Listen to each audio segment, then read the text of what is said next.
श्री बाल कृष्ण भगवान की जोर से बोलिए। उमापति महादेव की पवन सुत हनुमान की पूज्यपाद गोस्वामी श्री तुलसीदास जी महाराज की श्री रामचरितमानस भगवान की नमः पार्वती पतये हर हर महादेव।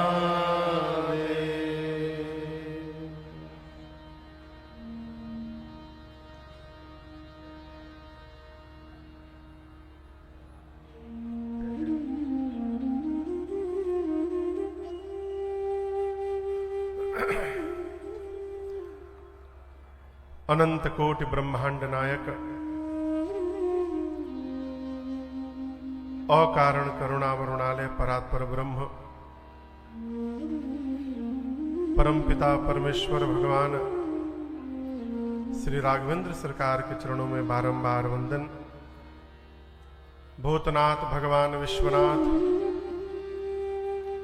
जगत जननी मां भवानी एवं अनंत बलवंत श्री हनुमंत लाल जी महाराज के चरणों में साष्टांग दंडवत। कली पावना अवतार प्रातः स्मरणीय परम पूज्यपाद गोस्वामी श्री तुलसीदास जी महाराज के चरणों में बारंबार वंदन। बाबा गोरखनाथ की इस परम पुनीत धरा गोरखपुर में हम और आप चंपा देवी नामक इस परम पुनीत स्थली पर बैठकर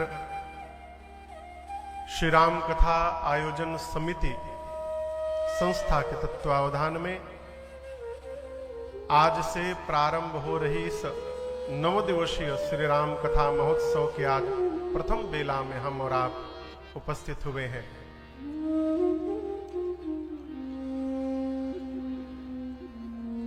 इस कथा के मुख्य यजमान जिनके पुण्य उदय के कारण ये सौभाग्य हमको आपको प्राप्त हुआ, डॉक्टर श्रीमती कुमुद त्रिपाठी जी एवं श्रीमान मदन मोहन त्रिपाठी जी,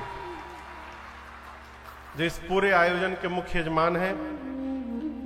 इस आयोजन के संयोजक माननीय विधायक जी सहजनवा श्रीमान प्रदीप शुक्ल जी, साथ में सहयोगी की भूमिका में आयोजक की भूमिका में Shri Ashok Shukla ji, doctor भोलेंद्र Narayan Dubey ji.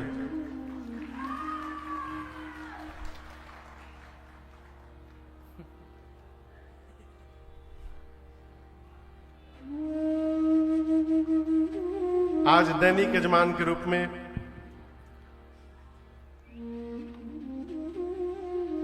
Doctor advocate Shri Avinish Pandey ji, Shrimati Madhubala Pandey ji, advocate श्रीमान बुद्धि सागर त्रिपाठी जी, श्रीमती प्रीति त्रिपाठी जी, श्रीमान जितेंद्र शुक्ल जी, श्रीमती प्रतिमा शुक्ल जी, श्रीमान अंकित मणि त्रिपाठी जी, श्रीमती पल्लवी मणि त्रिपाठी जी, श्रीमान आदर्श शुक्ला जी, श्रीमान राघवेंद्र मिश्र जी, श्रीमती सुगंधा त्रिपाठी जी, श्रीमान अमन मणि त्रिपाठी जी और श्रीमती निधि त्रिपाठी जी। एक बार बजा दीजिए अब। हाँ,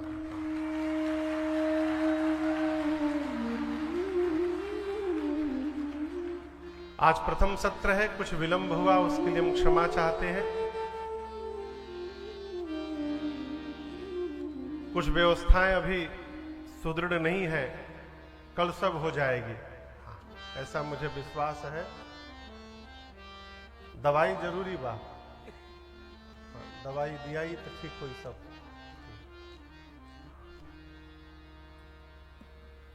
पिछले 16 वर्ष से राम कथा गाते गाते आप लोग आवाज सुनाई दे रही है ना? ठीक, हमरा नहीं सुनाई तो ठीक बा, रुआ सब सुनाता ठीक बा। हमको नहीं सुनाई दे रहा हम क्या बोल रहे हैं, बस बोले जा रहे हैं। पिछले 16 वर्षों से राम कथा गाते गाते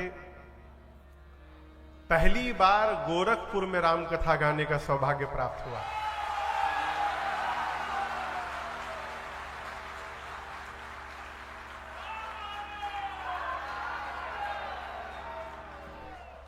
मेरी बड़ी इच्छा थी, अपनी हृदय की बात मैं बताऊं आपको।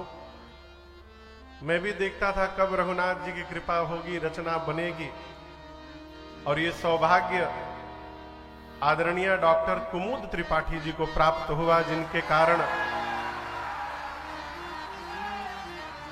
आज इसे इस राम कथा गंगा में हम और आप गोता लगाने जा रहे हैं।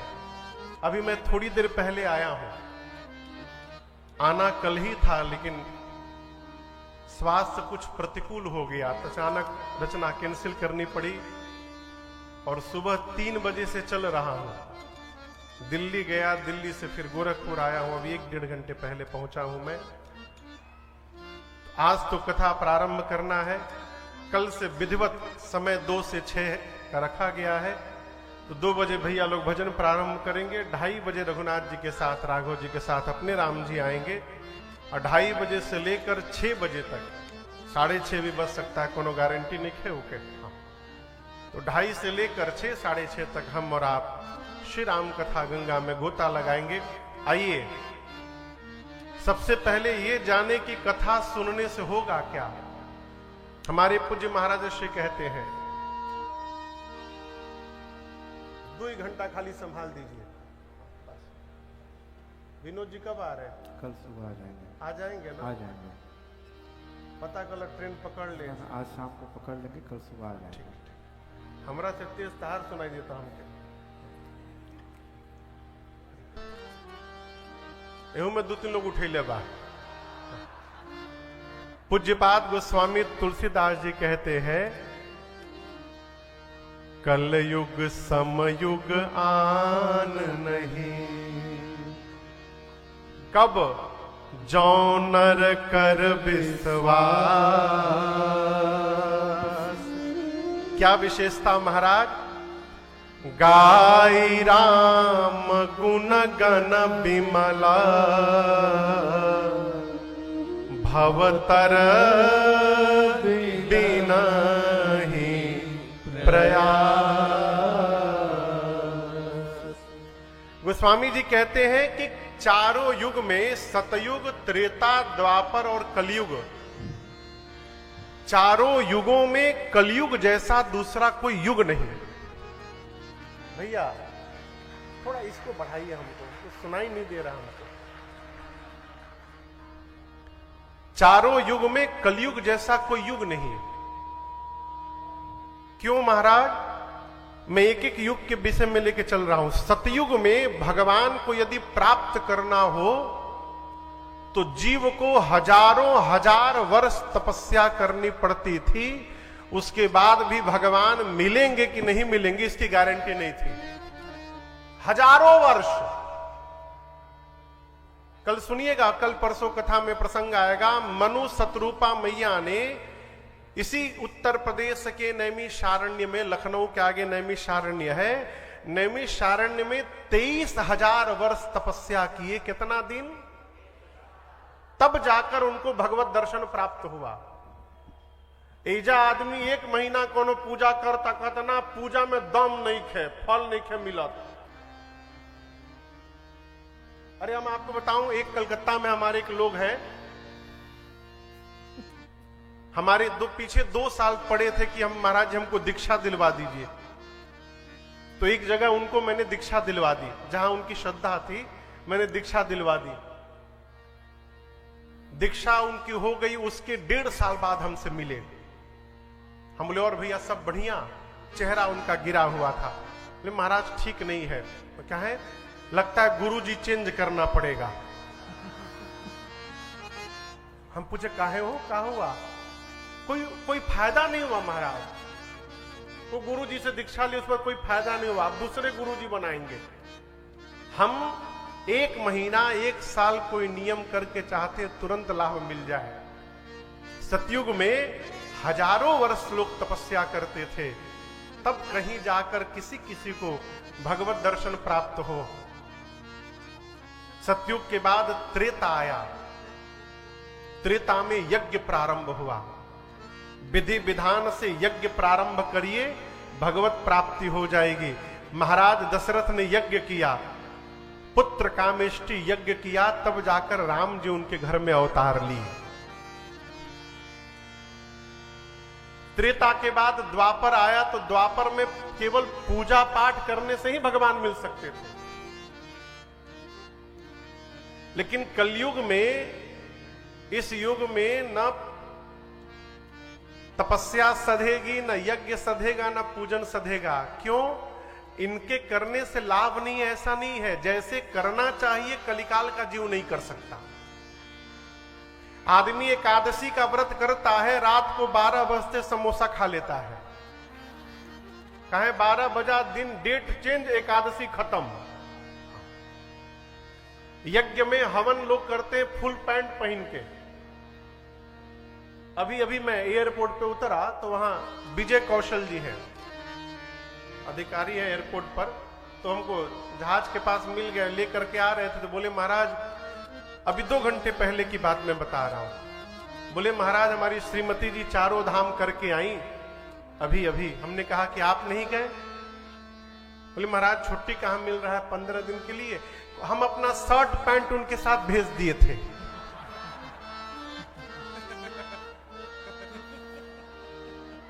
तो हम बोले कहा बोले?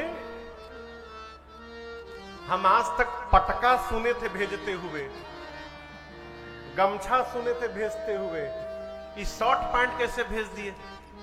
बोले महाराज गमछा तो, उस गमछे को कई लोग प्रयोग कर सकते हैं, लेकिन जो मेरा शर्ट पैंट है उसको मैं ही पहनता हूं, इसलिए उनके साथ अपना शर्ट पैंट भी भेजा था, वो भी तीर्थ यात्रा कर लिया।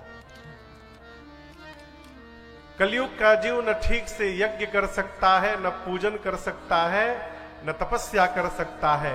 फिर कलयुग के जीव को भगवत प्राप्ति कैसे होगी? गोस्वामी जी कहते हैं, गाई राम गुण गण विमला भवतर बिनहि प्रयास।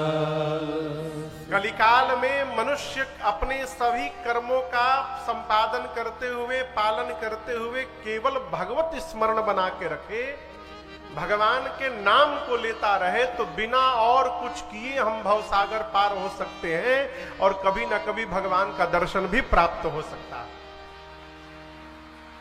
ये कलयुग की महिमा है। गोस्वामी तुलसीदास जी कहते हैं, मैं जिस ग्रंथ के आश्रम में आपको राम कथा सुनाने जा रहा हूं, इस ग्रंथ का नाम है श्री रामचरितमानस। क्या नाम है? श्री रामचरितमानस। ये सबके बोले था। क्या नाम है? कितने लोगों के घर में रामचरितमानस जी हैं? अच्छा, अच्छी बात, हाथ नीचे रखिए। कितने लोग नित्य पढ़ते हैं, डेली? अब का भाई, देखिए आपका सौभाग्य है कि इसी गोरखपुर में गीता प्रेस भी है। इसी गोरखपुर में, और पूरे विश्व के सनातनियों पर गीता प्रेस का जो उपकार है, इस उपकार को सनातनी किसी युग में इसका ऋण नहीं उतार सकते। इतना बड़ा उपकार है। गीता प्रेस ने सनातन धर्म के मूल ग्रंथों को सनातनियों के घर घर तक पहुंचाया है। ये उनका बहुत बड़ा उपकार है। मानस जी को घर में रखने से लाभ नहीं होगा। मानस जी जब तक इस मानस में प्रवेश नहीं करेंगी, तब तक उसका प्रभाव जनमानस पर दिखाई देने वाला नहीं है। असमान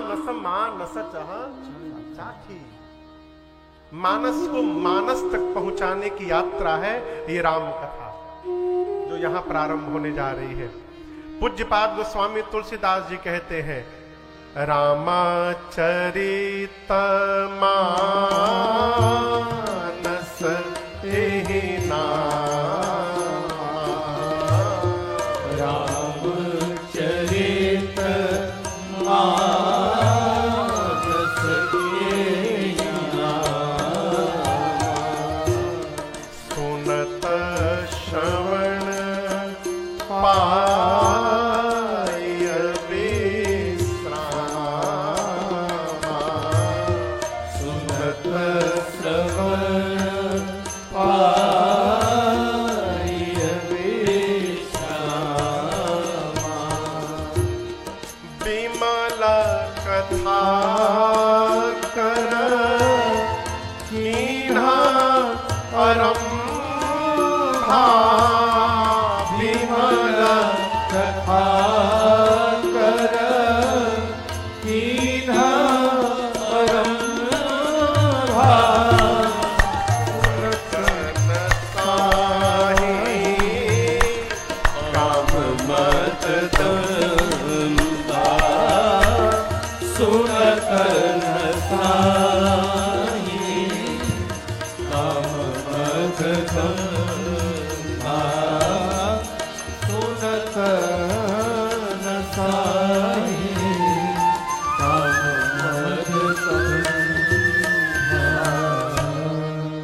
गोस्वामी तुलसीदास जी कहते हैं इस ग्रंथ का नाम है श्री रामचरितमानस। इसके पीछे भी एक कारण है। सामान्य रूप से आम बोलचाल में हम लोग कहते हैं कि घर में रामायण जी का पाठ हो रहा है। किसका पाठ हो रहा है? आप लोग भी कहते हैं ना। लेकिन इस ग्रंथ का नाम रामायण नहीं है। क्या नाम है? रामचरितमानस। रामायण उसका नाम है जिसको वाल्मीकि ऋषि ने लिखा। उसका नाम है श्रीमद् वाल्मीकि रामायण, अध्यात्म रामायण, आनंद रामायण, ये सब रामायण है। लेकिन गोस्वामी जी कहते हैं इनका नाम रामायण नहीं है, ये रामचरितमानस है। क्यों? इसके कई कारण महापुरुष सुनाए हैं। गोस्वामी तुलसीदास जी महाराज जो कहते हैं, इस बात की घोषणा कर रहे हैं कि इस ग्रंथ की रचना मैंने नहीं की है। किसने की है आपको पता है? रामचरितमानस की रचना किसने की है पता है? चौपाई का दर्शन करिए। रची महेश निज मानस राखा, पाई सुसमया शिवासन भाखा। गोस्वामी तुलसीदास जी कहते हैं कि इस ग्रंथ की रचना सबसे पहले भगवान शंकर ने की। किसने की? जोर से बोलिए। शंकर भगवान ने। और लिख करके बाबा कहां रखे थे? निज मानस राखा। कहां राखा? निज मानस राखा। निज मानस। मानस यानी मन। भगवान हम और आप डायरी में लिखते हैं। शंकर भगवान ने राम जी की कथा को अपने मन में लिखा। रचि महेश निज मानस राखा। और स्वामी जी कहते हैं उस कथा को प्रकट कब किया? तो पाई सुसमय। सु यानी सुंदर। जब सुंदर समय आया तब मां पार्वती के सन्मुख भगवान शिव ने कथा को प्रकट कर दिया। अभी सुंदर समय का है हो का कथा सुनने के लिए भी सुंदर समय होता है। सुंदर समय होता है कब?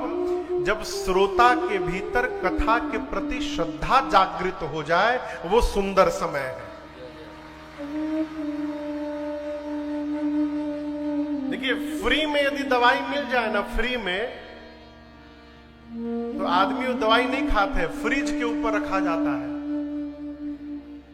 और जिस दवाई को रुपया खर्चा करके खरीद के लाते हैं, उसको घड़ी की सुई मिला मिला कर लोग खाते हैं। हम लोग यात्रा में रहते हैं, लोग मिलते हैं, ट्रेन में मिल जाएं, जहाजी में मिल जाएं। एक बार हम मेघालय गए थे, तो पहाड़ पर एक जगह बैठे हुए थे, तब तक बक्सर के वो पानी जी मिल गए। तो हम इसलिए गए थे उधर कि कोई क्यों भेटाई उठाई ना, आराम से 1-2 दिन तनी घूमे। अभी बैठे थे पहाड़ पर, तब तक पानी जी भेटा गए बक्सर के। आके बोले महाराज गोड़ लागतानी, हम ना सोचले रहनी रउआ इजा भेटा जाए। मन में हम बोले हमहू ना सोचले रहनी कि रउआ इजा भेटा जाए। प्रणाम किए, बैठ गए। अब जाने का नामे ना ले। हम ले तो कुछ सुनाइए महाराज। हम कहा सुनाए? बोले कोई प्रसंग सुना दीजिए। वो पढ़वे पर सुना दी। लोग मिलते हैं, कहते वही सुनाइए, कदापि नहीं है। लोग हीरा खरीद के घरवा लावत है ना, तो घर वालों को भी पता नहीं चलता, इतना छिपा के रखते हैं। ये भगवान की कथा परम हीरा है हो, इसको जहां तहां नहीं बांटना चाहिए। भगवान शंकर सूत्र देते हैं, राम कथा के ते अधिकारी, राम कथा के ते अधिकारी, जिनके सत्संग अति प्यारे, जिनके सत्संग अति प्यारे, जिनके सत्संग अति प्यारे। भगवान शंकर कहते हैं मां पार्वती से रामचरितमानस के उत्तरकांड के अंत में कि देवी, इंद्र जैसा राजा क्यों न हो। कौन कौन कौन? इंद्र। साक्षात पांडाल में इंद्र उतर करके सामने बैठ जाएं, और यदि मन लगाकर वो कथा न सुने तो इंद्र जैसे राजा को भी भगवान की कथा नहीं सुनानी चाहिए। ये न्याय कहता है। कथा का अधिकारी कौन है? शंकर जी कहते हैं, राम कथा के ते अधिकारी।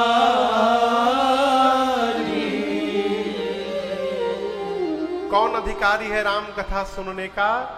जिनके सत्संगति अति प्यारी।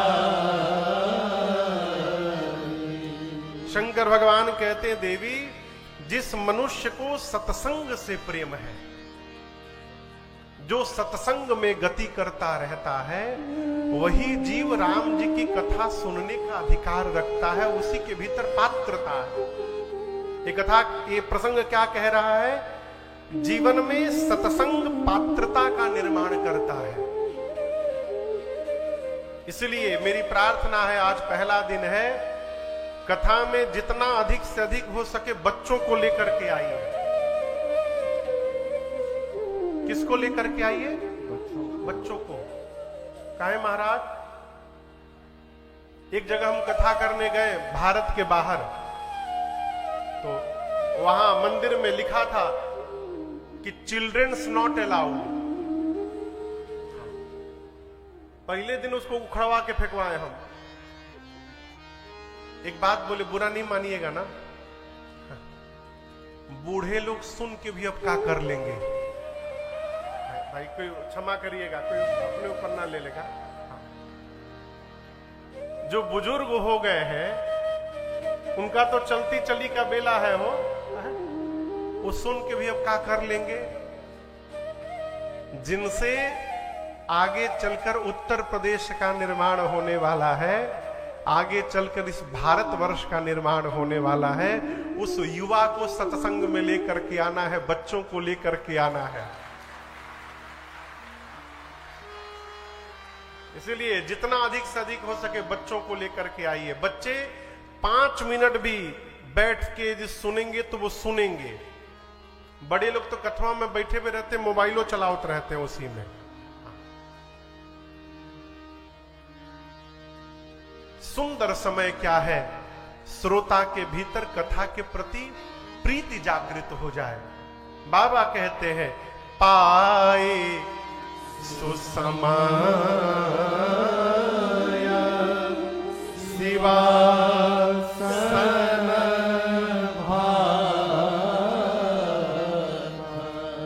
गोस्वामी जी कहते हैं इस कथा की रचना सबसे पहले भगवान शंकर ने की, और रचना करने के बाद बाबा अपने मानस में इस कथा को रखे थे। जब पार्वती जी ने कथा सुनने की चाह प्रकट की तो शंकर जी के मानस से ये राम जी की कथा प्रकट हो गई। गोस्वामी जी कह रहे मैं उसी कथा को लिखने जा रहा हूं, मैं वही रामचरित्र लिखने जा रहा हूं जो शिव जी के मानस से निकली है। इसलिए इस ग्रंथ का नाम लिखा रामचरितमानस। कौन रामचरित्र है? जो भगवान शिव के मानस से प्रवाहित हुई है।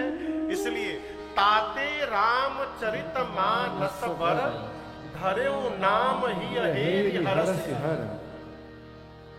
ये नाम की सार्थकता है। इस कथा की महिमा बाबा कहते हैं बिमल कथा कर कीन्हा अनम विमल कथा। पीछे से आप ही गाइए सुनकर।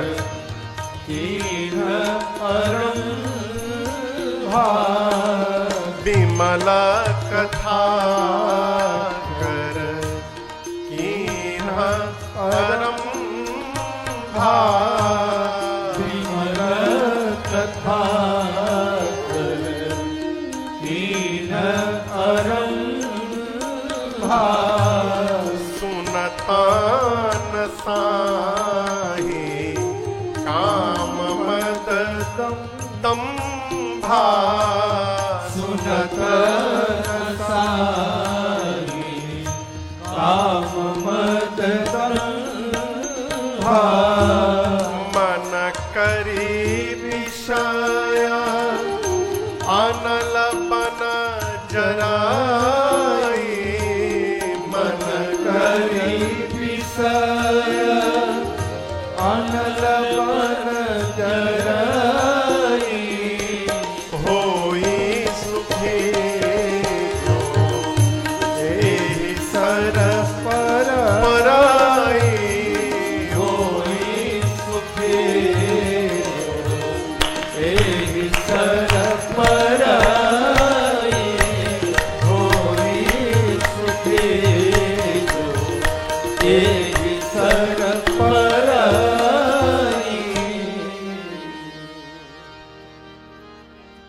आप में से किसी का नाम बिमल है? बिमल? अच्छा, केहू नहीं है, कोनो बात नहीं है।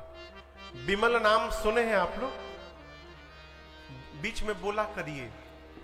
हाँ, सुने हैं। बिमल मतलब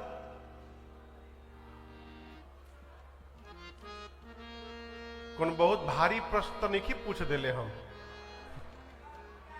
हाँ, बिमल गुटका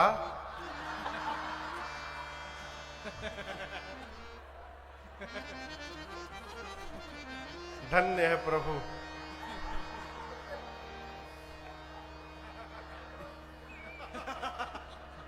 धन्य है प्रभु। आपको गुटका कहां से याद आ गया? हम बिमल नाम का अर्थ पूछ रहे हैं। बिमल मतलब हाँ, देखिए, मल यानी विकार। मल यानी विकार, गंदगी। अब बी यानी बिना के। बिमल यानी जिसमें कोई मल ना हो, जिसमें कोई विकार ना हो। गोस्वामी जी कहते हैं ये भगवान की कथा कैसी कथा है? बिमला कथा कर कीन्हा अरम भा। गोस्वामी गोस्वामी जी कहते हैं मैं जिस कथा को आरंभ करने जा रहा हूं ये कथा विमल कथा है, इसका मैं सहज प्रमाण आपको दे रहा हूं। मैं यहां पर राम कथा सुनाने आपको आया हूं। कल्पना करिए 9 दिन में से 3-4 दिन हम केवल अपने बारे में बतावें आपको। रोज आवे यहां पर 2:30 बजे और एक ही बतिया अपने बारे में रोज बतावें। आप 3-4 दिन बर्दाश्त करेंगे, उसके बाद 5वें दिन से पूरा पंडाल खाली, कोई नहीं आएगा। कहे अरे महाराज एक ही बतिया सुना रहे, कपारे में दर्द हो गया है।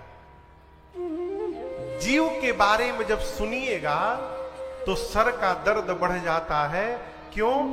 जीव की कथा विकार से युक्त कथा होती है। हमारे कलकत्ता में एक बाबूजी हैं, अब तो अवस्था बहुत हो गई है, लगभग 15-16 साल पहले की बात बता रहा हूं। एक बार मैं उनके घर गया, प्रणाम करके केवल इतना पूछा था, और बाबूजी कैसे हैं आप? केवल पूछा बाबूजी कैसे हैं, 1.5 घंटा बोले थे वो, 1.5 घंटा। सुबह से लेकर रात तक सोने तक जौन जौन क्रियाक्रम करते सब बता दिए। उसके बाद हम जब भी उनके पास गए प्रणाम करके चुप रहते, कुछ पूछते नहीं है उनसे, क्योंकि मालूम है जहां पूछनी फिर बोलना शुरू करी है। जीव जब बोलता है अपने बारे में तो सिर का दर्द बढ़ जाता है, और जब भगवान की कथा सुनाई पड़ती है तो सिर का दर्द समाप्त हो जाता है। यही अंतर है। क्यों? क्योंकि भगवान की कथा विमल कथा है। गोस्वामी जी कहते हैं विमल कथा कर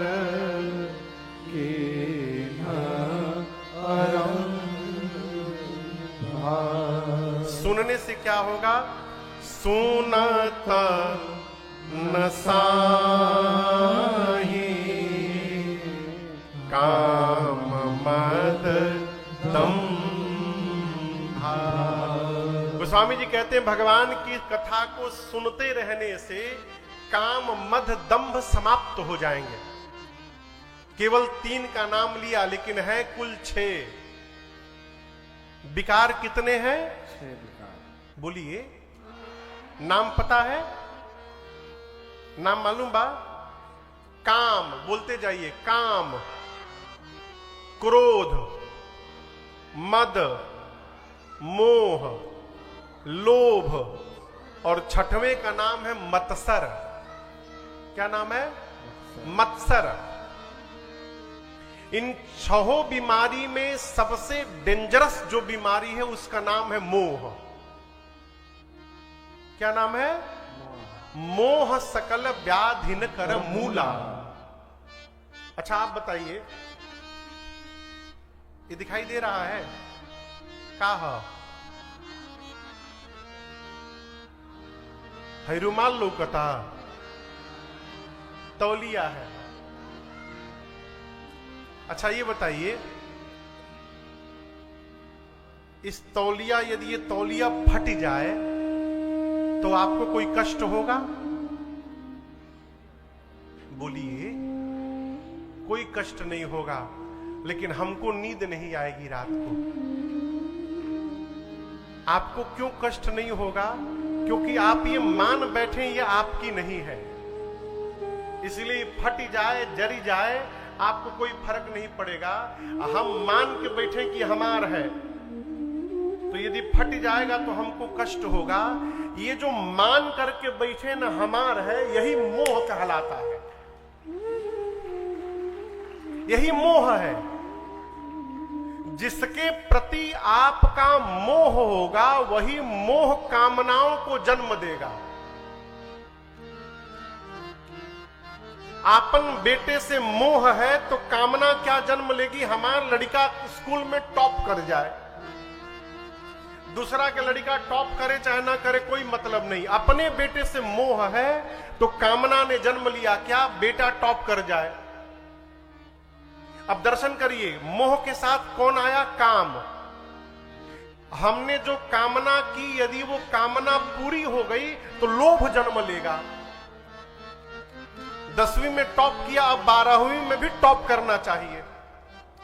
अब देख रहे हैं, मोह है, मोह से कामना ने जन्म लिया, कामना पूरी हो गई तो लोभ जन्म लेगा, कामना पूरी नहीं हुई तो क्रोध जन्म लेगा। आप आशा लगा के बैठे, लड़का 90% नंबर लाएगा, उला दिया 50%, अब आप नाचेंगे कि क्रोधित होंगे? तो क्रोध जन्म लिया कि नहीं, पूरा नहीं हुआ तो मोह, मोह से काम, काम से क्रोध और लोभ। अब दर्शन करिए, कामना पूर्ण होने के बाद लोभ तो आता ही है, लोभ के साथ मद भी आता है कोई हमारा लड़का जैसा नंबर लाने वाला, ये मद है। और इसी मद के साथ यदि किसी का बच्चा और अधिक नंबर ला दिया तो वहां मत्सर जन्म लेता है। मत्सर यानी ईर्ष्या। दूसरे के सुख को यदि हम पचा नहीं पा रहे हैं तो हम मत्सर की बीमारी से ग्रसित हो गए हैं। अब बुरा न मानिएगा, ये बीमारी बहुत खतरनाक है। किसी को मत्सर की बीमारी यदि पकड़ ले, उसको घर में बुला लीजिए, सोफा पर बिठा कर केवल इतना बताइए 5 लाख का सोफा खरीद के लाया हूं परसों। आप जाइएगा चाय लाने, पेन लेके सोफे पर घोंप देगा। हाँ, क्या उसको जलन हो रही है, कितना जल्दी फट जाए।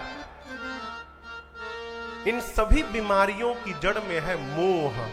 इसीलिए गोस्वामी जी कहते हैं, मोह सकल व्याधि न कर मूला, तेहि ते पुनि उपजई शूला। गोस्वामी जी कहते हैं, भगवान की कथा विमल कथा है, इसको निरंतर सुनने से क्या होगा? सुनत न साही काम मद दम। धरती पर बुखार हो जाए तो पैरासीटामोल खाइए, बुखार समाप्त हो जाएगा। कहो, लेकिन आजकल एंटीबायोटिक भी लेवे पड़ी संग है।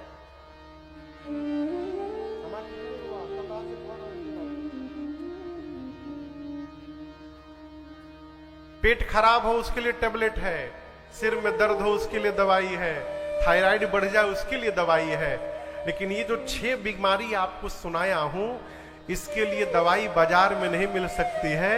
इस बीमारी के लिए भगवान की कथा ही दवाई है, दूसरा कोई उपाय नहीं।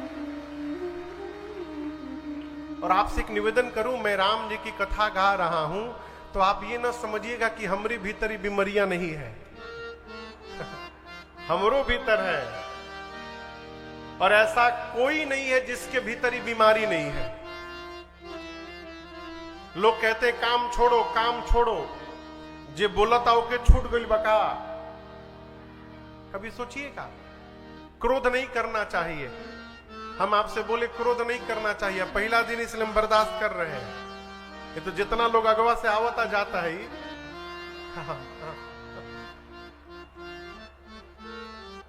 ये अपने हाथ में नहीं है हो, भगवत कथा ही हमारे इस विकार को समाप्त कर सकती है। और वो भी आप इस भ्रम में न रहिएगा कि 9 दिन कथा सुन लेंगे तो समाप्त हो जाएगा। निरंतर सुनते रहना पड़ेगा। 9 दिन कथा गा के मैं चला जाऊं, और जब 10वें दिन ये कथा आपके घर के भीतर प्रारंभ हो जाए, तब समझिएगा कि आपने बैठ के कथा को श्रवण किया है। 9 दिन बाद 10वें दिन कथा घर तक जानी चाहिए। कैसे महाराज? कुछ न करिए, मानस जी को खोल करके कम से कम 1 दोहा पढ़िए। 1 दोहा। किताब में बहुत ज्ञान है, परंतु वो ज्ञान जब तक किताब से निकलकर मस्तिष्क तक न पहुंचे, तब तक उस ज्ञान का समाज पर प्रभाव पड़ने वाला नहीं है। बैंक में बहुत रुपया बा, बैंक में रहे रुपया बैंक से निकलकर समाज में लगेगा तब ना उसका कार्य दिखाई पड़ेगा। उसी प्रकार किताब में बहुते ज्ञान है, कोने काम के, कागज पर लिखल बा। मानस को मानस तक पहुंचाइए, जनमानस में इसका क्रांति लाना है। ये रामचरित मानस ही विश्व का कल्याण करने वाला ग्रंथ है, इसमें कोई संशय नहीं है। गोस्वामी जी कहते हैं कि जो मन है ना, अच्छा आप बताइए, आप में से कौन कौन मन को देखा है? मन को कोई देखा है? नहीं। ये मन रहता कहां है? दिमागे में, हृदय में, घुटना में, कहां रहता है? मन प्राण में रहता है, दिमाग में नहीं रहता। कहां रहता है? प्राण में। प्राण निकलने के साथ मन भी समाप्त हो जाता है। आप सोचिएगा, इस मन को न हमने देखा न आपने देखा, लेकिन इस मन ने हम सबको गुलाम बना के रखा हुआ है। आज से कथा प्रारंभ हो गई है, आप आए नहीं कथा में, सोचे तो थो आने का, लेकिन मन नहीं हो पा रहा था। कहा मन ने टेलीफोन किया था, कहा आपको मत जाओ आज। आप सोचिए कितना बज गए हो, 5:15 हो गई। मन करता एक कप चाय मिल जाए, इतना आनंद आ जाए। मन ने कहा क्या टेलीफोन किया कि चाय पी लीजिए। मन को देखा ना हमने ना आपने, लेकिन इस मन ने सबको फंसा के रखा है। गोस्वामी जी कहते हैं मन कितना बड़ा है तो करी इतना। किसके इतना? करी यानी हाथी। हाथी जितना बड़ा है उतना बड़ा हमारा मन है। चौपाई का दर्शन करिए, बाबा कहते हैं मन करी विषय अनल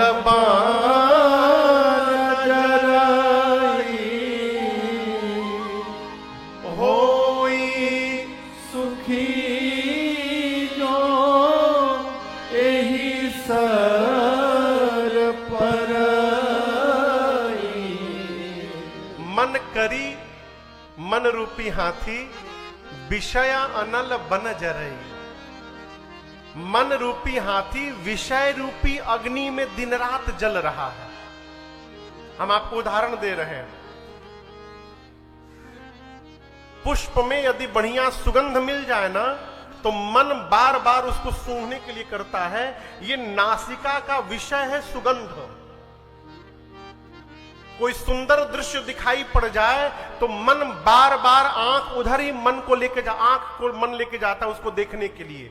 नेत्र का विषय है सुंदर दृश्य। एक तकिया आवत है फर वाला, बहुत मुलायम होता है, आप लोग देखे होंगे, फर लगा रहता है। वो मिल जाए तो बार बार उसको सुहराने का मन करता है। लोग इसको ऐसे ऐसे करते रहते हैं। ये क्या है? त्वचा का विषय है स्पर्श। जिह्वा को बढ़िया स्वाद, यदि नाक में सुगंध पहुंच जाए तो जीभ से पानी निकल आती है। रसना का विषय है स्वाद, जिह्वा का। और ये मन इन्हीं के पीछे भागता रहता है, इसी की आग में दिन रात जलता रहता है। तो इनसे टाइम मिलेगा तब ना भगवान की याद आएगी हो मन को। मन तो आंख में, कान में। आप सोचिएगा, जोड़ जोड़ से बोलिए ना तो बगल में बैठा आदमी ध्यान नहीं देगा, लेकिन दो आदमी कान में कान लगा के खुसुर फुसुर बतियाने लगे तो तीसरा आदमी डिस्टर्ब, न जाने का बतियावता लो। आप जोर जोर से बोलिए, कोई ध्यान नहीं देगा। धीरे धीरे बोलिए, आदमी से झुक झुक के सुनता। तनिको कान में चल जाओ, कान का विषय है ये शब्द सुनाई पड़ जाए। मन इसी में घूम रहा है। गोस्वामी जी कहते हैं मन करी विषय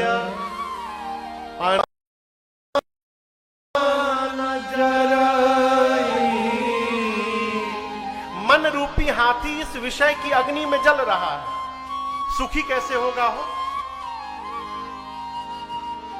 आपको सुनकर बड़ा आश्चर्य लगेगा।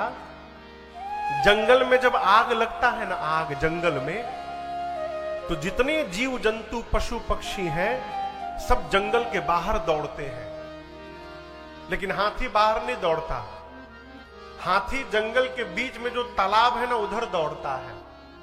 जाकर के तालाब के पानी में भीतर जाकर बीच तालाब में बैठ जाता है और हाथी प्रसन्न हो जाता है। क्यों?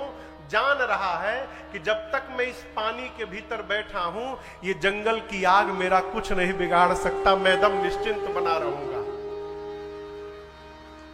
तो गोस्वामी जी कह रहे हैं, यदि आपका मन हाथी की तरह विषय की अग्नि में जल रहा है, तो उस मन को यदि सुखी करना है तो इस राम कथा रूपी सरोवर में ला करके मन को बिठा दीजिए। ये विषय की अग्नि आपके मन का कुछ नहीं बिगाड़ सकता। हो ही सुखी जो यही सर पर है। गोस्वामी तुलसीदास जी श्री रामचरितमानस की रचना किए, और आपसे मैं निवेदन करूं, इस ग्रंथ में 4 स्थान पर कथाएं चल रही एक साथ। कितने स्थान पर? 4 स्थान। यहां तो पंडाल में केवल अपने राम जी गवा रहे हैं, लेकिन यहां पर 4 जगह कथा चल रही है। एक एक स्थान को मैं स्पर्श करते जा रहा हूं, ध्यान से समझिएगा। घाट जानते ना आप लोग? घाट बगल में बहुत बड़े एक झील है यहाँ पर। कि नहीं, इधर है किधर है? अच्छा पीछे है ना, इधर। हाँ, बहुत बड़ा है वो, हम तो पहली बार देखे। क्या नाम है इनके?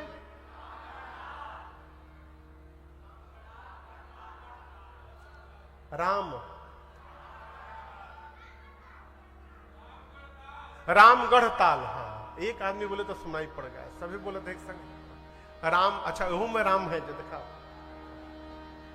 तो रामगढ़ ताल के बगल में कथा चल रही है, लेकिन ये बहुत बड़ ताल है। हम छोटा तालाब को देखिए, जो तालाब होता है ना, सरोवर, उसके 4 दिशा में 4 घाट बने होते हैं, ठीक ना?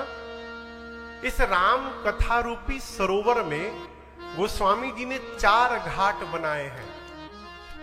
प्रत्येक घाट पर एक कथा गाने वाले कथावाचक है, और उनके सामने 1-2 मुख्य रूप से श्रोता बैठे हुए हैं।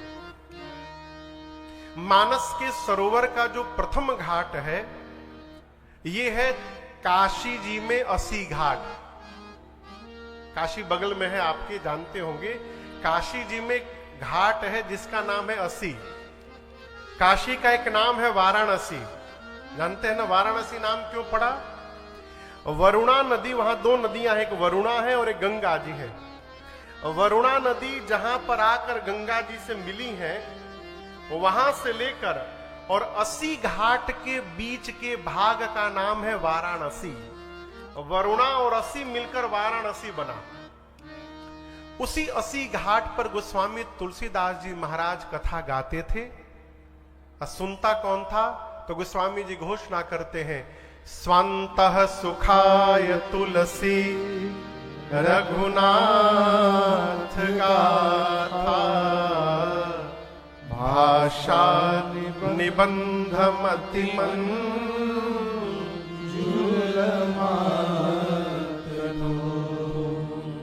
गोस्वामी जी कहते हैं, मैं अपने आप को सुना रहा हूं। स्वांतः सुखाय तुलसी रघुनाथ गाथा। एक भाव तो यह है कि गोस्वामी जी कथावाचक है और उनका मन श्रोता है। दूसरे रूप में महापुरुष कहते हैं श्रोता कौन है? तो गंगा जी है, या कहिए संत समाज सुन रहे हैं आते जाते। ये मानस का पहला घाट है, और इस घाट का नाम है, जैसे इस स्थल का नाम है चंपा देवी पार्क। पहले कथा उधर होने वाली थी दिग्विजय नाथ पार्क में, लेकिन अब ये चंपा देवी पार्क में कथा हो रही है। उसी प्रकार गोस्वामी जी जिस पार्क में कथा गा रहे हैं, जिस स्थान पर, उस स्थान का नाम है शरणागति घाट। क्या नाम है? शरणागति। अब आप कहिएगा महाराज ये नाम किसने रख दिया शरणागति घाट? ये कहां से नाम आया निकल करके? अच्छा आप बताइए, आप इसके पहले कभी राम कथा सुने हैं? हाँ ना में उत्तर दीजिए। हाँ ठीक है, हमसे नहीं किसी दूसरे वक्ता से। नहीं, हमको छोड़कर किसी दूसरे कथावाचक से कितने लोग राम कथा सुने हैं? बहुत लोग। हाँ, क्या सभी कथावाचक एक जैसी राम कथा गाते हैं? उत्तर दीजिए, क्यों? ग्रंथ तो वही है, रामचरितमानस, फिर ये कथा अलग अलग कैसे हो जाती है? इसका सबसे सीधा कारण है, जिस वक्ता का चित्त जैसा होता है, जिस वक्ता का भाव जैसा होता है, और जो वक्ता अपने जीवन में जितना सुना रहता है, वो उसी से ओत प्रोत हो करके कथा सुनाता है। और स्पष्ट इसको समझिएगा, ज्ञानी कथावाचक से सुनिएगा तो वो ज्ञान की कथा सुनाएगा। भाव से परिपूर्ण वक्ता से कथा सुनिएगा तो भाव में डूब के कथा सुनाएगा। प्रेमी कथावाचक से कथा सुनिएगा तो प्रेम प्रधान कथा सुनाएगा। वैरागी महात्मा से कथा सुन लीजिएगा तो मन करेगा घर द्वार छोड़ के वैरागी बन जाए, वो विरक्त भाव की कथा सुनाएगा। इसीलिए एक ही भगवान की कथा सभी वक्ताओं के मुख से अलग अलग सुनाई पड़ती है। गोस्वामी तुलसीदास जी महाराज शरणागति घाट के वक्ता हैं। किस घाट के वक्ता हैं? शरणागति घाट। शरणागति घाट के। आप रामचरितमानस पढ़िएगा, गोस्वामी जी जब जब बोले हैं केवल एक ही बात कहते हैं, हे मन, संसार में रहते हुए भगवान की शरण में चल। कहां चल? भगवान की शरण में। और समझिएगा, भगवान के शरण में शरीर से नहीं जाना, मन से जाना है। बुरा न मानिएगा, पंडाल में हजारों लोग बैठे हैं, क्या सबका मन वो पंडाल में है का? कई लोग के दिमाग चप्पल पर लागल हुई, अरे भगवान परसवे नया लेके के उठा के मत ले जाओ। कई लोग एक्सचेंज करने के लिए ही आते हैं। कथा यदि नगर में हो जाए प्रसन्न, चला ये 9 दिन में घर के सब चप्पल नया हो जाए, पुरान पहन के आवा, नया पहन के जाके देखा था। मैं क्यों कह रहा हूं, हमारा शरीर कहां पर है ये महत्वपूर्ण नहीं है, हमारा मन कहां पर है ये बहुत महत्वपूर्ण विषय है। यदि शरीर पंडाल में बैठा है, मन बाहर चौकड़ी भाज रहा है, तो आप बैठे रह जाइएगा, कुछ प्राप्त नहीं होगा। लेकिन बाहर दुकान पर बैठा हुआ आदमी दुकान पर बैठा है, यदि उसका मन पंडाल की कथा में लगा हुआ है, तो जितना लाभ आपको यहां बैठकर नहीं मिलेगा, उससे अधिक लाभ उसको वहां बैठकर प्राप्त हो जाएगा। हमारा मन कहां पर है? ये शरणागति है। गोस्वामी तुलसीदास जी शरणागति घाट के वक्ता हैं। ये पहला घाट है। अब गोस्वामी जी कहते हैं, मैं वो कथा सुनाने जा रहा हूं जो तीर्थराज प्रयाग में बैठकर श्री याज्ञवल्क्य मुनि ने श्री भरद्वाज मुनि को कथा सुनाई थी। ये मानस का दूसरा घाट है। स्थान है तीर्थराज प्रयाग। कथावाचक हैं याज्ञवल्क्य मुनि और श्रोता हैं श्री भरद्वाज मुनि। इस घाट का नाम है कर्मकांड घाट। क्या नाम है? कर्मकांड घाट। मानस में किस प्रकार का कर्म करना चाहिए, ये सब चर्चा इसी तीर्थराज प्रयाग में की गई है। आपको एक दोहा सुनाता हूं इस घाट की। भरद्वाज जी ने राम जी से कहा था, प्रभु कर्म बचन मन छाड़ी छल, जब लगी जनाना तुम्हार, तब लगी सुख सपने हूं नहीं, किए कोटि उपचार। भरद्वाज जी कहते राम जी से, प्रभु कर्म से, वचन से और मन से, तीनों प्रकार से जीव जब तक छल छोड़कर आपका नहीं होगा। क्या छोड़ करके? बोलिए, क्या छोड़ करके? छल बुझाता। छल मने छल मतलब तीनों बता रहा हूं। कर्म से छल यानी कई लोग इसलिए टीका लगाते हैं कि लोग जाने कि हम भगत हैं। अब तो फैशन चला है, पंडाल के बाहर वो लेके छापा घूमते रहते हैं लोग। टीका को भी लोग फैशन बना लिए हैं। लेकिन टीके ये जो तिलक दिख रहे हैं ना, इसका भी अर्थ है। इन्हें कि आज लंबा खींच लेनी, काल गोल लगा लेनी, परसों त्रिपुंड मार लेनी। इस तिलक से पहचान होता है कि हम हैं क्या। 3 प्रकार के भक्त हैं, वैष्णव, शैव और शाक्य। वैष्णव उनको कहते हैं जो राम, कृष्ण, नारायण, हरि, विष्णु भगवान के 24 अवतार में किसी भी अवतार में जो श्रद्धा रखते हैं उनको वैष्णव कहते हैं। जो शंकर जी की उपासना करते हैं उनको शैव कहते हैं, और जो शक्ति देवी की उपासना करते हैं उनको शाक्य कहते हैं। अब यदि तीनों भगत आ जाएं तो पता कैसे चलेगा कौन वैष्णव, कौन शैव, कौन शाक्य? कैसे पता चली? तिलक देख करके। तिलक बताता है कि हम वैष्णव हैं कि शैव हैं कि शाक्य हैं। वैष्णव भक्त जो होते हैं वो ऊर्ध्व पुंड्र लगाते हैं। ऊर्ध्व यानी जो तिलक नीचे से ऊपर की ओर उठता है उसको ऊर्ध्व पुंड्र कहते हैं। नीचे से ऊपर जाए वैष्णव तिलक। संप्रदाय के अलग अलग होते हैं लेकिन नीचे से ऊपर जाएगा लंबा, ये वैष्णव तिलक है। त्रिपुंड, भगवान शंकर के भक्त त्रिपुंड लगाते हैं। त्रिपुंड देखे ना आप लोग, पूरे ललाट पर त्रिपुंड, वो शंकर जी के भगत हैं। और जो शक्ति की उपासना करते हैं, शाक्य होते हैं, वो गोल टीका लगाते हैं।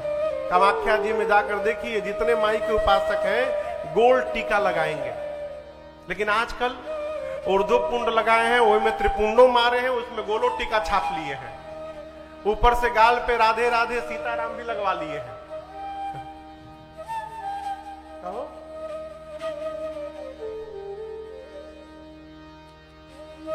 जोकर ना बना जाए हो, ये पता चले कि हमारे माई बाबूजी के हैं।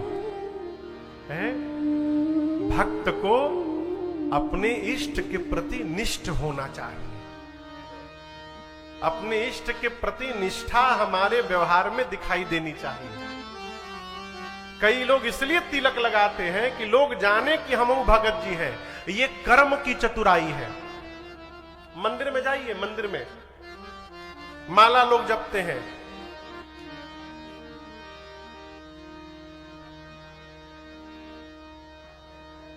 इसलिए माला जपते कि लोग देखें कि हम जपत हैं। ये कर्म की चतुराई है।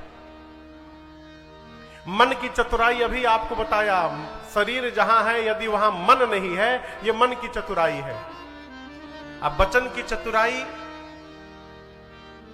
दूसरा के ज्ञान दे अपने न माने, ये वचन की चतुराई है। और भरद्वाज जी कहते प्रभु यही छल है। यदि जीवन में तीनों में से यदि एक भी छल बचा रही गया तो उस वो जीव करोड़ों प्रकार से भगवान की पूजा क्यों न करे, उसको सपने में भी सुख प्राप्त होने वाला नहीं है। सुखी होने के लिए पूजा करने की आवश्यकता बाद में है, पहले छल छोड़ने की आवश्यकता है। छल छोड़ने का अर्थ हम जैसे हैं वैसे अपने आप को स्वीकार कर लेना, ये सुख का मूल है। ये बातें सब कर्मकांड घाट पर बताई गई। तीर्थराज प्रयाग में वक्ता हैं याज्ञवल्क्य मुनि, श्रोता हैं श्री भरद्वाज जी। ये मानस का दूसरा घाट है। अब याज्ञवल्क्य मुनि भरद्वाज जी से बोले मैं आपको वो कथा सुनाने जा रहा हूं जो कैलाश पर भगवान शंकर ने मां पार्वती को सुनाई। तीसरा घाट है कैलाश पर्वत का शिखर। कथावाचक हैं भगवान शंकर, श्रोता है मां पार्वती, और इस घाट का नाम है ज्ञान घाट। क्या नाम है? ज्ञान घाट। मानस में ज्ञान की जितनी बातें हैं सब भगवान शंकर ने कही है। चौपाई का दर्शन करिए। उमा कहूँ मैं अनुभव अपना, उमा कहूँ मैं अनुभव अपना, सत हरि भजना जगत सब सपना, सत हरि भजना जगत सब सपना, सुनहु उमा ते लोग अभागी, सुनहु माते लोग अभागी, हरि सचि होई विषय अनुरागी, हरि सचि होई विषय अनुरागी, हरि सचि होई विषय अनुरागी।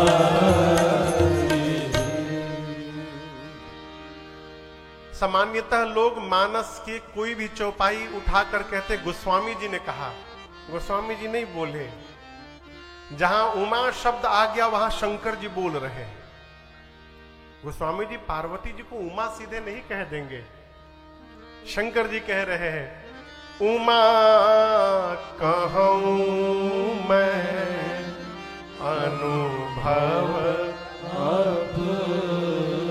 बाबा कहते मां पार्वती से कि उमा, मैं जो आपको अब कहने जा रहा हूं ये मैं अपना अनुभव कह रहा हूं।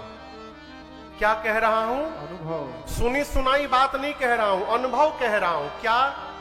सत हरि भजना जगत सब सपना। शंकर भगवान कहते हैं पूरे संसार में भगवान का भजन सत्य है और बाकी सब झूठ है। ये ज्ञान है। ये क्या है? इसको जानना ज्ञान नहीं है, जान करके मान लेना ज्ञान है। जानत तो सब है बा, एक दिन मरे के बाद, मानत के बाद। जानना अलग पक्ष है, जान करके उसको स्वीकार कर लेना ये बिल्कुल अलग पक्ष है। ये ज्ञान है। बाबा कहते हैं भगवान सत्य है, ये जगत असत्य है। जग असार में सार रसना हरि हरि हरि हरि बोल। और दूसरी चौपाई, भगवान राम जी जब जटायु जी को गति दे दिए। जटायु जी को जानते हैं ना आप लोग? बोलिए। मनुष्य थे कि बानर थे? अच्छा पक्षी थे, ठीक है। कई लोग बानरों में बानर बोल देले हुई। जटायु जी पक्षी थे। कौन से पक्षी थे? गिद्ध। गिद्ध पक्षी मांस खाता है, दाना नहीं खाता। क्या खाता है? मांस। दो चौपाई आपको सुना रहा हूं। शंकर जी मां पार्वती से कह रहे हैं जब राम जी ने जटायु जी का अंतिम संस्कार किया, जो सौभाग्य राम जी ने अपने पिताजी को नहीं दिया, दशरथ जी को, वो सौभाग्य राम जी ने जटायु जी को दिया। ज्येष्ठ पुत्र पिता को अग्नि देता है, ज्येष्ठ पुत्र। ये सौभाग्य दशरथ जी को नहीं मिला, लेकिन राम जी ने सौभाग्य जटायु जी को दिया। जानते हैं क्यों? इसके पीछे कारण है। एक बार दशरथ जी देवताओं के युद्ध में, देवता और असुरों के बीच युद्ध चल रहा था, तो उसमें इंद्र की सहायता करने दशरथ जी महाराज गए। लड़ते लड़ते असुरों ने ऐसा उनका रथ तोड़ा कि दशरथ जी महाराज नीचे गिरने लगे और उनका प्राण निकलने वाला था। उस समय जटायु जी महाराज ने आकर के और दशरथ जी के प्राण की रक्षा की, और वहीं पर जटायु जी में और दशरथ जी में मित्रता हुई। दशरथ जी ने कहा कि मांगिए क्या चाहिए। जटायु जी बोले मेरे पास कोई संतान नहीं है, आप अपने ज्येष्ठ पुत्र को मुझे दे दीजिएगा, वचन दीजिए। तो दशरथ जी ने वचन दिया, मैं अपने ज्येष्ठ पुत्र को आपको दूंगा, वो मेरा नहीं आपका पुत्र होगा। जब अयोध्या में राम जी जन्म लिए तो जटायु जी महाराज राम जी को लेने के लिए पहुंचे अयोध्या। और जब जाकर वहां राम जी के प्रति दशरथ जी का प्रेम भाव देखे ना, तो जटायु जी की हिम्मत नहीं हुई कि मांग के ले जाएं। तो बोले दशरथ जी से कि मित्र, राम मेरे ही पुत्र हैं, लेकिन जब तक बड़े नहीं हो जाते तब तक राम आपके पास रहेंगे, बड़े हो जाएंगे तो मैं उनको लेकर के जाऊंगा। जब राम जी गोदावरी पंचवटी गए हैं तो रास्ते में जटायु जी बैठे हुए थे। गीधराज सौ भेंट भई बहुविधि प्रीत बढ़ाई, गोदावरी निकट प्रभु रहे परम छाई। वहां जटायु जी से मिले राम जी पंचवटी जाते समय। तो राम जी वहां पर गए तो देखिए तो पिता तुल्य है। जटायु जी बोले पिता तुल्य नहीं, मैं तुम्हारा पिता हूं। तब राम जी को पूरी बात बताई जटायु जी ने, कहा कि आप मेरे पुत्र हो, दशरथ के पुत्र नहीं हो। वचन के अनुसार राम जी प्रीत बढ़ाकर गए। जटायु जी ने रावण से मां की रक्षा की, उसी में रावण ने पंख काट दिया। जटायु जी के पास राम जी पहुंचे। राम जी को जटायु जी ने सीता जी का पता बताया और कहा राम, ये बताने के लिए प्राण रखा था, अब मुझे विदा करिए। उस समय गोस्वामी जी कहते हैं राम जी ने कहा मोरे कहे तात कछु दिन जीजे। आपको बताऊं, राम जी ने जटायु जी से कहा कि हे तात, मेरे पास मेरे पिता नहीं है, अब आपके पास कोई बेटा नहीं है, आप जीवित रहिए ना। 14 वर्ष पूरा होते मैं आपको लेकर अयोध्या चलूंगा और चलकर अयोध्या के सिंहासन पर आपका ही राज तिलक करके आपको राजा बना दूंगा। आप अयोध्या की सत्ता संभालिएगा और मैं पुत्र बन करके आपके चरणों की सेवा करता रहूंगा, मेरी बात मान लीजिए। तब जटायु जी ने कहा राम, मेरा मित्र दशरथ राम के लिए मर सकता है, तो मैं अपनी बहू सीता के लिए नहीं मर सकता हूं क्या? मैं सीता के वियोग में प्राण का त्याग करूंगा। इतना कह के राम जी की भक्ति मांग करके और जटायु जी ने प्राण का त्याग कर दिया। तब राम जी ने जटायु जी का अंतिम संस्कार अपने हाथ से पूर्ण किया। तेहि के क्रिया जथोचित निज कर कीन्ही राम। वहीं पर शंकर भगवान, ये ज्ञान घाट की बात है, शंकर भगवान मां पार्वती से कहते हैं देवी गीध, कौन गीध है? अधमा खग आमीस भोगी। वो गिद्ध जो अधम पक्षी है, मांस खाता है, ऐसे मांस खाने वाले पक्षी को भी भगवान राम ने गति दीन्ही जो जाचत जो।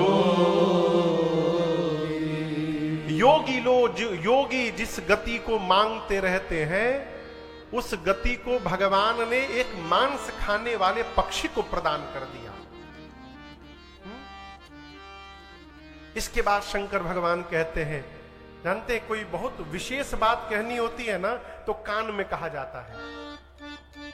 दो लोग बात कर रहे हो, कोई बहुत गंभीर बात हो, तो भाई साहब थोड़ा पास आइएगा। तो शंकर भगवान ने मां से कहा देवी कोई बहुत विशेष बात कहनी है। मां कान ले गई। शंकर भगवान कहते हैं मां से, देवी सुनहु उमा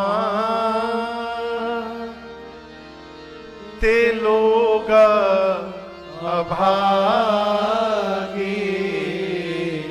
हे उमा, वो लोग अभागे हैं। मां ने पूछा कौन से लोग?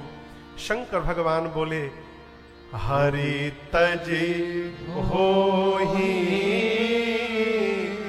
विषय अनुरागी। ऐसे भगवान जो मांस खाने वाले पक्षी को भी गति प्रदान कर सकते हैं, ऐसे भगवान को छोड़कर जो जगत के विषय में फंसा हुआ है, उससे बड़ा भागा जीव संसार में कोई नहीं हो सकता है, ये भगवान शंकर ने कहा। अरे ऐसन हीरा हेराई गयो कचरे। तीसरा घाट है ज्ञान घाट, स्थान है कैलाश पर्वत का शिखर, वक्ता है भगवान शिव और श्रोता के रूप में मां भवानी जी विराजमान है। ये मानस का तीसरा घाट। इस घाट का नाम है ज्ञान घाट। शंकर भगवान कहते हैं मां पार्वती से, देवी मैं आपको वो कथा सुनाने जा रहा हूं जो कथा नीलगिरी पर्वत पर बैठकर श्री कागभुशुंडी जी महाराज ने पक्षियों के राजा गरुड़ जी महाराज को सुनाई थी। अब चौथा घाट नीलगिरी पर्वत। कथावाचक है कौआ, कागभुशुंडी जी कौआ है, कौआ। वक्ता के रूप में श्री कागभुशुंडी जी बैठे हैं, प्रधान श्रोता के रूप में श्री गरुड़ जी महाराज विराजमान है। स्थान है नीलगिरी पर्वत और इस घाट का नाम है भक्ति घाट। मानस में भक्ति की महिमा जो बताई गई है, जहां जहां बताई गई है, मूल रूप से कागभुशुंडी जी महाराज ही ने बताई है। ये भक्ति घाट के वक्ता हैं। ये मानस के 4 घाट, और इन्हीं चारों घाटों के आश्रय में बैठकर हम और आप आज से लेकर आने वाले 9 दिनों तक इस संपूर्ण श्री राम कथा को गाएंगे, श्रवण करेंगे। गोस्वामी तुलसीदास जी ने श्री रामचरितमानस में 7 कांड लिखे। नाम याद है आप लोग को? पहला कांड बोलिए बालकांड, दूसरा कांड अयोध्या कांड, तीसरा कांड तीसरके में आके सब फंस जाला। तीसरे कांड का नाम है अरण्य कांड। क्या नाम है? अरण्य कांड। चौथे का नाम है किष्किंधा कांड। 5वें कांड का नाम सबको याद है, क्या नाम है? सुंदर कांड। एक व्यक्ति से पूछे सुंदर कांड क्यों पढ़ते हैं? कहा महाराज सुंदर कांड पढ़ेंगे तो सब सुंदर हो जाएगा।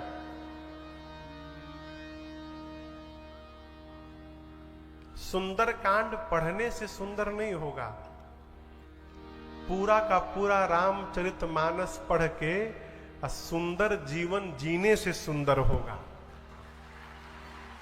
पढ़ा तो बहुत लोग बा। 5वें कांड का नाम है सुंदर कांड, 6ठे कांड का नाम है लंका कांड और 7वें कांड का नाम है उत्तर कांड। ये मानस जी के 7 कांड हैं। बाल कांड के प्रारंभ में गोस्वामी जी ने 7 श्लोक लिखे। ऐसा भाव आता है कि 7 कांड को स्मरण करके बाबा ने 7 श्लोक की रचना की। पहले श्लोक में वर्णानाम अर्थ संघानाम रसानाम छंदसामपि मंगलानाम चकरतारो वंदे वाणी विनायको। पहले श्लोक में गोस्वामी जी ने गणपति भगवान और मां सरस्वती दोनों को एक साथ वंदन किया। दूसरे श्लोक में भवानी शंकरौ वंदे श्रद्धा विश्वास रूपिणो याभ्याम विना न पश्यन्ति सिद्धः स्वान्तः स्थमीश्वरम्। दूसरे श्लोक में मां पार्वती और भगवान शिव को एक साथ वंदन किया। क्यों किया? पार्वती जी श्रद्धा है और भगवान शंकर विश्वास है। जीवन में कोई भी कार्य करिए, पहले उस कार्य के प्रति श्रद्धा जगाइए और अपने विश्वास में रहिए कि हम अवश्य कर सकते हैं। जब तक श्रद्धा और विश्वास का मिलन नहीं होगा तब तक जीवन में कोई कार्य पूर्ण होने वाला नहीं है। इसलिए गोस्वामी जी ने पार्वती और शंकर जी को वंदन किया। तीसरे श्लोक में बाबा ने भगवान शिव के जगत गुरु स्वरूप को वंदन किया। वंदे बोधमयम नित्यम गुरुम शंकर रूपिणम यमाश्रितो ही वक्रूपी चंद्र सर्वत्र वंद्यते। अभी हम लोग इस कथा के पहले महाराष्ट्र में थे, 3 दिन पहले तक चंद्रपुर में। तो वहां एक माता जी प्रश्न की कि महाराज हम शंकर जी को अपना गुरु मानते हैं, शिव गुरु है। मैंने कहा आप मानती क्या है? शंकर जी गुरु है ये है, मानस में लिखा है तुम त्रिभुवन गुरु वेद बखाना। केवल आपके ही नहीं, भगवान शंकर पूरे त्रैलोक्य के गुरु हैं, ये मानस में लिखा हुआ है। इसमें दिक्कत क्या है?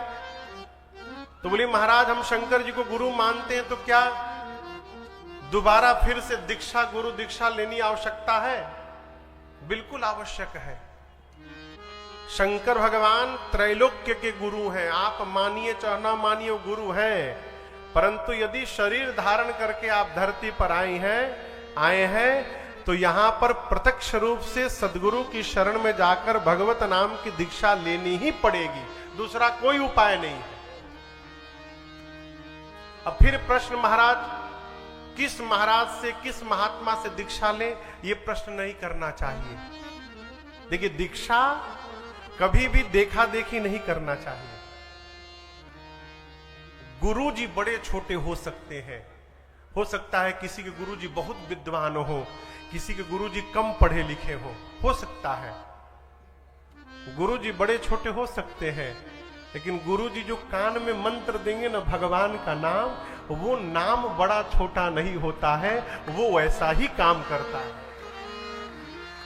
आप इसको ऐसे समझिएगा, एमडी किया हुआ डॉक्टर पैरासीटामोल यदि लिख दे और एमबीबीएस किया हुआ डॉक्टर पैरासीटामोल लिख दे, तो दोनों के लिखने के बाद दवाई उतना ही काम करेगी। ये दवाई नहीं कहेगी कि नहीं एमडी साहब लिख ले बनी तो हम 1 घंटा में असर करेंगे, एमबीबीएस वाले में 1 दिन में करेंगे, ऐसा बिल्कुल नहीं होगा। इसलिए गुरु जी बड़े छोटे हो सकते हैं, लेकिन भगवान का नाम बड़ा छोटा नहीं होता है, वो उतना ही असर करता है। तो दीक्षा कहां लेनी है महाराज? जिस महात्मा के प्रति, जिस संत के प्रति आपकी सहज श्रद्धा उत्पन्न हो जाए, वहां जाकर शरणागत हो जाइए। जहां आपका भाव जग जाए वहां जाकर आत्मसमर्पण कर दीजिए, दीक्षा ले लीजिए, आपका उद्धार हो जाएगा। तो भगवान शंकर तीसरे श्लोक में वंदे बोधमयम नित्यम गुरुम शंकर रूपिणम यमाश्रितो हि वक्रोपी चंद्रः सर्वत्र वंदते। भगवान शंकर के गुरु स्वरूप को वंदन किया। चौथे श्लोक में आदि कवि बाबा वाल्मीकि ऋषि और श्री हनुमान जी को वंदन किया। 5वें में जगत जननी मां जानकी को वंदन किया। 6वें में श्री रघुनाथ जी को वंदन किया। और अंतिम श्लोक 7वें श्लोक में गोस्वामी जी कहते हैं, मैंने इस ग्रंथ की रचना कैसे की? नाना पुराण निगमागम सम्मतम यद रामायणे निगदितम क्वचिदन्यतोऽपि स्वान्तः सुखाय तुलसी रघुनाथ गाथा भाषा निबंध मति मंजुल मातनो भाषा निबंध मति मंजुल मातनो। गोस्वामी जी कहते हैं नाना पुराण। अच्छा आप लोग बताइए वेद कितने हैं? वेद जोर से बोलिए, 4। पुराण कितने हैं? 18। कितने? 18 पुराण है। शास्त्र कितने हैं? 6। कितने हैं? गोस्वामी जी कहते हैं नाना पुराण निगमागम सम्मतम यद। 18 पुराण, 4 वेद, 6 शास्त्र, इन सबकी सम्मति से रामायणे निगदितम क्वचिदन्यतोऽपि। इन 18 पुराण, 4 वेद, 6 शास्त्र के बाद धरती पर जितने रामायण हैं, कितने रामायण है पता है आप लोग को? रामायण की संख्या कितनी है पता है? 100 करोड़ से ऊपर। कितना?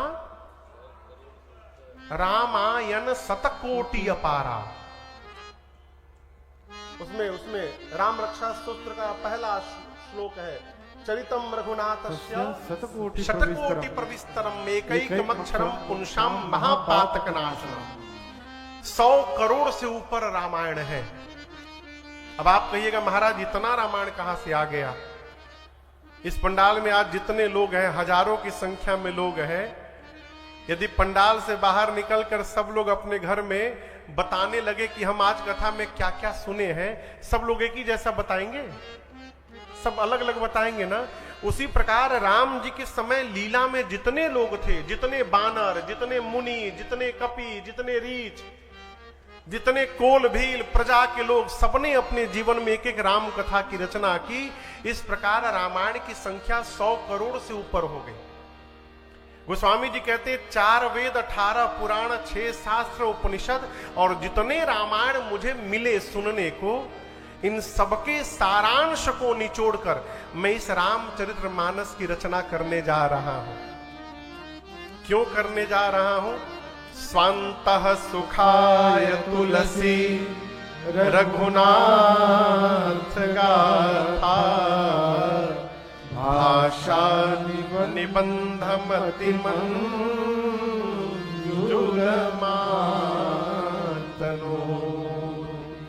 ये श्लोक कह रहा है, आपको यदि संस्कृत का ज्ञान है अच्छी बात, खूब गीता पढ़िए, पुराण पढ़िए, वेद पाठ करिए, परंतु यदि आपको संस्कृत का ज्ञान नहीं है तो उदास होने का विषय नहीं है। गोस्वामी तुलसीदास जी महाराज ने हमारे आपके ऊपर उपकार कर दिया। यदि हम और आप श्रद्धा और निष्ठा पूर्वक अपने घर में केवल रामचरितमानस का पाठ करने लगे तो सभी ग्रंथों को पढ़ने का फल हमको एक ही ग्रंथ पढ़ने से प्राप्त हो जाएगा, इसमें कोई संशय नहीं है। और इसको मैं 100 प्रमाण सुना रहा हूं। श्रीधाम वृंदावन में एक बड़े अद्भुत महात्मा थे, आप में से कई लोग नाम भी जानते होंगे, बुजुर्ग देखे भी होंगे। प्रातः स्मरणीय परम पूज्य श्री अखंडानंद सरस्वती जी महाराज, बहुत विलक्षण विभूति थे भारत के, अब तो नहीं है, भगवत धाम में है। तो स्वामी जी का एक नियम था, वो अपने जब आश्रम में रहते थे तो नित्य सायंकाल अपने किसी शिष्य को सामने बिठाकर कहते थे रामचरितमानस पढ़ो, मैं सुनूंगा। 1 घंटा सुनते थे। एक दिन उनके परिकर, कलकत्ता से एक परिकर आए थे, सेठ थे, तो 4-5 दिन आश्रम में रहे तो देखे कि गुरुजी नित्य शाम को रामचरितमानस सुनते हैं। उत्सुकतावश एक दिन पूछ बैठे कि गुरुदेव आप तो ज्ञानी हैं,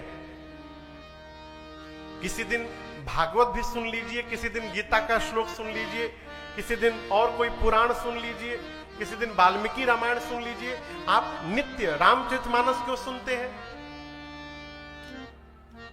पूज्य स्वामी जी बोले पास में आओ, तुम्हारे प्रश्न का उत्तर मैं बाद में दूंगा, तुम मेरे प्रश्न का उत्तर पहले दो। तुम ये बताओ कि तुम्हारे सामने यदि एक प्लेट में आम आके रख दिया जाए, दूसरे में सेव रख दिया जाए, तीसरे में संतरा रख दिया जाए, चौथे में अनार रख दिया जाए, अब 5वें में प्लेट ना जग रखा जाए और उसमें आम, सेव, संतरा, अनार का रस मिला के रख दिया जाए और कहा जाए कि कोई एक उठाना है, कौन सा उठाओगे? आप लोग बताइए क्या उठाइएगा? हाँ, क्या उठाइएगा? जग। काहे? क्योंकि जग का रस पीजिएगा ना, उसमें आम का भी स्वाद मिलेगा, सेव का भी मिलेगा, संतरे का भी मिलेगा और अनार का भी मिलेगा। सेठ जी बोले हम तो गुरुजी जग उठा के पी जाएंगे। तो गुरुजी बोले बेटा हम भी जगवे लेकर के बैठे हैं, सभी ग्रंथों का रस गोस्वामी जी ने रामचरितमानस में भर दिया है लाकर।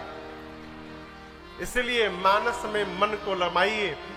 आज पहले सत्र में हमने और आपने मानस की महिमा को सुना, मानस के घाट को सुना। कल ठीक 2:30 बजे अपने राम जी के साथ यहां पर उपस्थित होंगे। कल कथा सुनने नहीं आना है आप लोगों को, कल शंकर भगवान के विवाह में बाराती बनने आना है।